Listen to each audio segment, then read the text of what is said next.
Simple सी बात, हम accounts को आइडेंटिफाई, इसके अंदर मैंने क्या स्टडी किया अभी, सबसे पहले हम ट्रांजैक्शंस को आइडेंटिफाई करते हैं, देन उसको हम रिकॉर्ड करते हैं, क्लासीफाई करते हैं, समराइज करते हैं, फाइनेंशियल स्टेटमेंट एक ऑर्गेनाइजेशन की रेडी करते हैं, और उन रिपोर्ट्स के बेस पर काफी सारे लोगों को डिसीजन लेने होते हैं।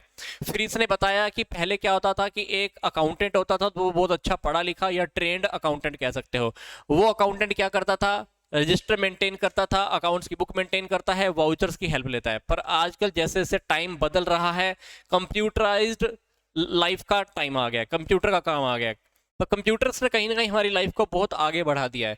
इससे काम करते करते अभी हमें काम में शुद्धता मिलने लगी है, काम हमारे सुविधाजनक होने लगे हैं, और काम के अंदर हमारी स्पीड भी हो गई है। कहता है कि जो जो मैनुअली काम है, चाहे वो कंप्यूटर सिस्टम के काम है, ये सारे के सारे काम, मतलब हम चाहे काम हाथ से करते थे या अब कंप्यूटर पे करते हैं, दोनों के अंदर ना हमको प्रिंसिपल्स, कन्वेंशंस और कॉन्सेप्ट अकाउंटिंग के फॉलो करने ही होते हैं। जैसे अकाउंट्स के अंदर मैंने आपको बताया था ना कि अकाउंट्स के अंदर हम डबल एंट्री सिस्टम को फॉलो करते हैं या मॉनेटरी आइटम्स को ही लिखते हैं, ऐसा है वैसा है, फाइनेंशियल ईयर को फॉलो करते हैं, वैसा ही अगर हम कंप्यूटर के अंदर भी अकाउंट्स मेंटेन कर रहे हैं, टैली के अकॉर्डिंग अगर अकाउंट मेंटेन कर रहे हैं, तो वही rules, regulation, concept, principle, convention हमको वो फॉलो करनी ही होगी।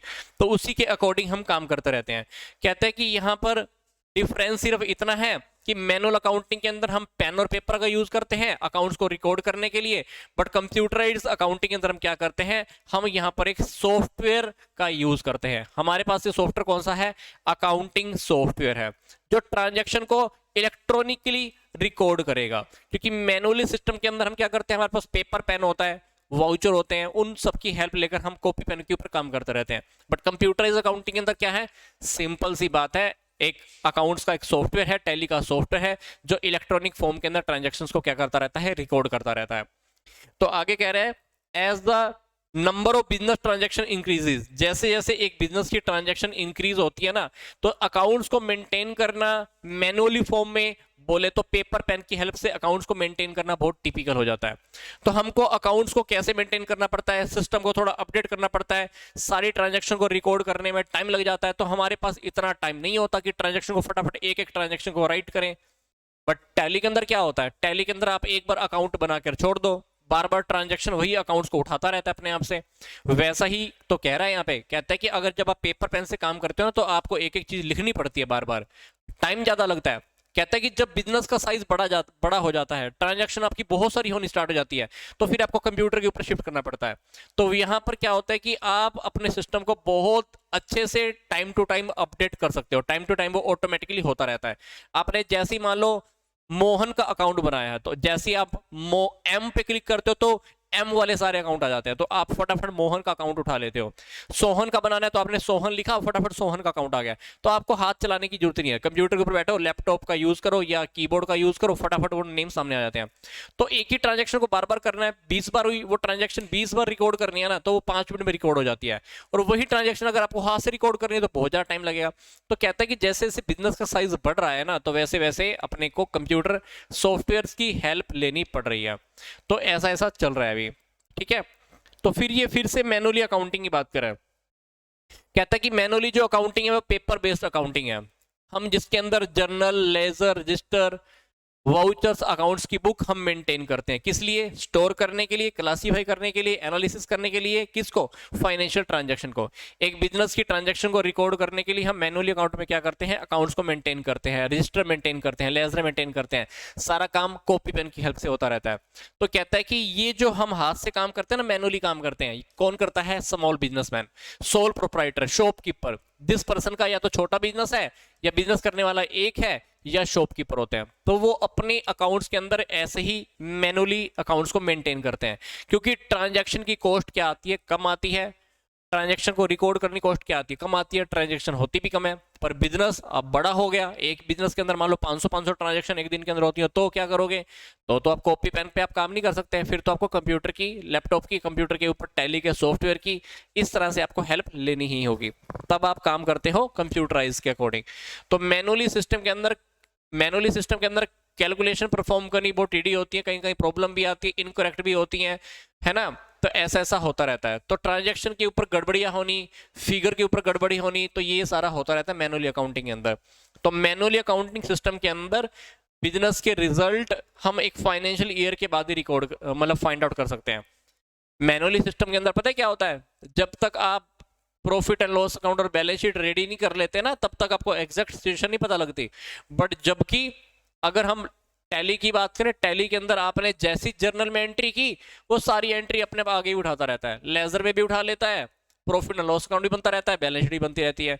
तो टैली के अंदर आपने सिर्फ एक ही जगह रिकॉर्ड किया, आगे के काम अपने आप हो जाते हैं। बट मैनुअली सिस्टम के अंदर आपका जब तक पूरा साल खत्म नहीं हो जाता, तब तक आप कुछ फाइंड आउट नहीं कर सकते हो। और बार बार पूरा साल तो आप अकाउंट्स रेडी कर नहीं सकते, फाइनल वाले फाइनेंशियल स्टेटमेंट। तो कह रहे हैं कि मैनुअली सिस्टम के अंदर आपको जो भी रिकॉर्ड करना है, जो भी आपको फाइंड आउट करना है, वो बहुत लास्ट में जाके पता चलता है, और वो बहुत टाइम भी लेता है, एरर भी होती है, और वो टाइम कंज्यूमिंग प्रोसेस भी है, टाइम भी ज़्यादा लेता है। तो ये तो था हमारा मैनुअली वाला। अब कंप्यूटराइज के अंदर क्या होगा? अब कंप्यूटराइज के बारे में तो आप सब जानते ही हैं और समझ भी गए होंगे क्या कहना चाह रहा है। कह रहा है कि कंप्यूटराइज अकाउंटिंग सिस्टम क्या है? Can be described as the accounting system that uses the computer system and the accounting software, जिसके अंदर हम कंप्यूटर सिस्टम की यूज करते हैं और अकाउंटिंग के सॉफ्टवेयर की यूज करते हैं। किसको? फाइनेंशियल ट्रांजैक्शन को रिकॉर्ड करने के लिए और फाइनेंशियल स्टेटमेंट्स को एनालिसिस करने के लिए। तो कहता है कि in computerise accounting system the accountant just need to do the voucher entry. सामने स्टार्टिंग में अकाउंटेंट को क्या करना पड़ता है? सिर्फ वाउचर वाली एंट्री करनी पड़ती है। The accounting software take care of the posting this entry the respective ledger. तो जैसे ही मान लो वो जर्नल में एंट्री करता है या वाउचर की हेल्प से एंट्री करता है ना, तो बाद में वो एंट्री अपने आप लेजर में भी हो जाती हैं, ट्रायल बैलेंस में भी हो जाती हैं, प्रॉफिट एंड लॉस अकाउंट में भी हो जाती हैं, और बैलेंस शीट में भी हो जाती हैं, with the great speed and the accuracy. Speed भी पूरी होती है और शुद्धता भी होती है।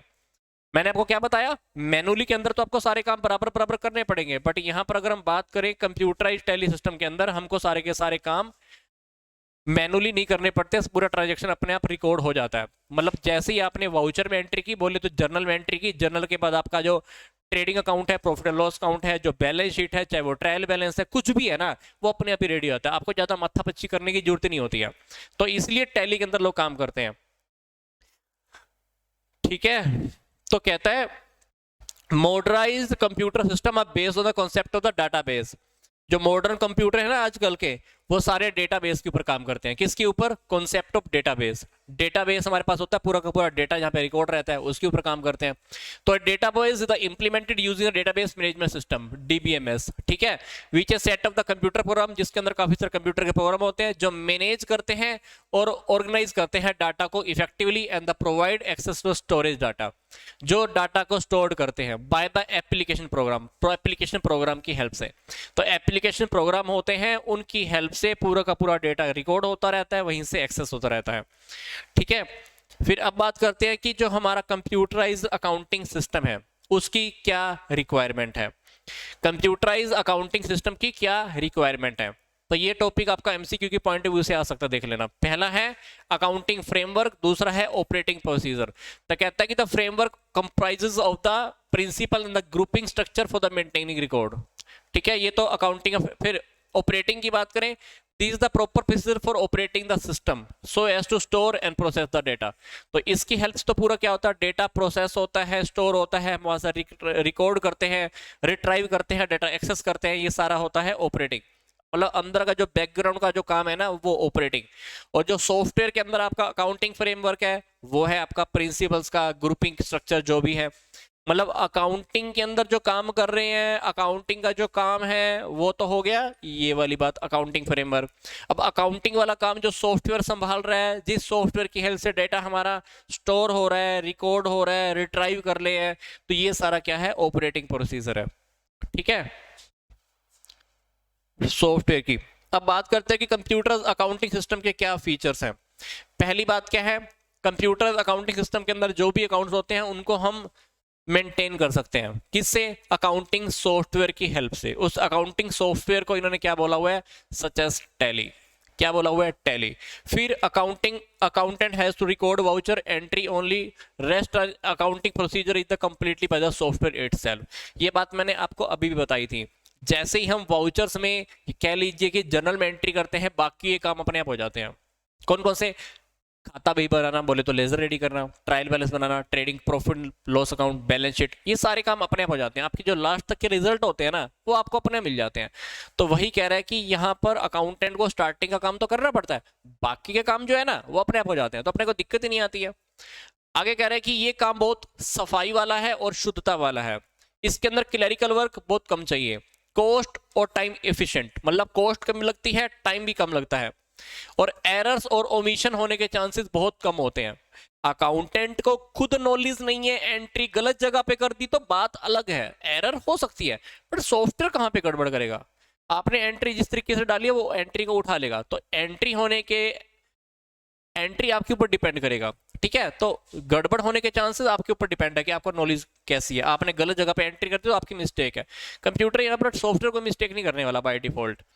कहता है कि generates real time comparison MIS report क्योंकि मैनेजमेंट को भी जो रिपोर्ट चाहिए ना, मैनेजमेंट इंफॉर्मेशन सिस्टम जिसको हम स्टडी कर रहे थे, वो रिपोर्ट भी उनको जल्दी मिल जाती है।